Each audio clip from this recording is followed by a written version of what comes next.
Hello everyone. Today I want to share with you a dark and intriguing story about one of the most disturbing aspects of Game of Thrones, Craster's wives. What often goes unnoticed in the epic tales of Westeros is the life of these women, who live in conditions of extreme oppression and abuse. Let's explore the lives of these wives and what they faced under the dominion of the savage Craster. Imagine an isolated fortress in the haunted forest, a place shrouded in mystery and fear. This is Craster's home, a brutal and selfish man who is not just a savage, but also a father and husband in a horrific sense. He has around 19 wives, many of whom are his own daughters. Yes, you heard that right. This grotesque situation is not only acceptable to Craster, but is a norm in his twisted life. When his daughters reach maturity, he marries them, perpetuating this cycle of incest and suffering. These women live under a regime of terror, a life marked not only by physical violence but also psychological manipulation. Craster completely controls them, using his power to maintain absolute dominion. The Night's Watch, which should be a protective force,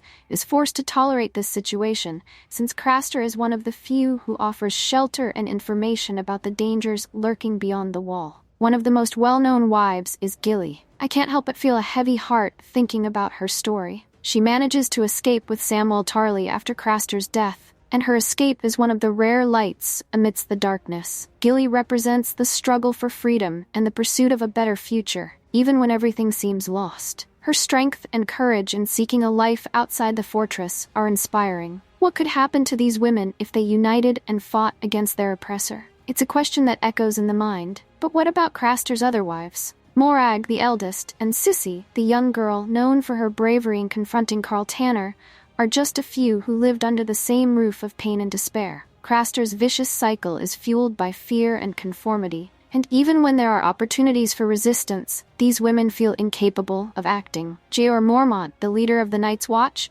mentions that these wives could have united against Craster, but the reality is that he broke them to such an extent that they became unable to fight. When the mutineers take the fortress, what happens to these wives? Their fate remains dark and terrifying. We have no clear answers. What we do know is that some of them were victims of even more horrific abuses. The brutality of the traitors is not just an extension of the oppression they already lived. It's a new chapter of pain and suffering. These stories are a fundamental part of the Game of Thrones universe. They not only reveal the atrocities occurring in Westeros, but also remind us that there are voices struggling to be heard, even in the most desperate situations. Gilly is a symbol of that resistance. When she joins Sam and starts a new life, there is a glimmer of hope. The struggle of Gilly and Craster's wives must not be forgotten. In conclusion, as we reflect on the lives of these women, we are confronted with deep moral questions. How can we accept a world where such cruelty exists? And more importantly, what are we willing to do to change that? As we watch these stories unfold on screen, it is vital that we remember the humanity behind the characters and the realities they represent. So at the end of this reflection on Craster's wives, I leave you with a question. How far would you go to seek freedom? Their stories teach us not only about survival, but also about the constant struggle for dignity and respect. After all, in such a dark world,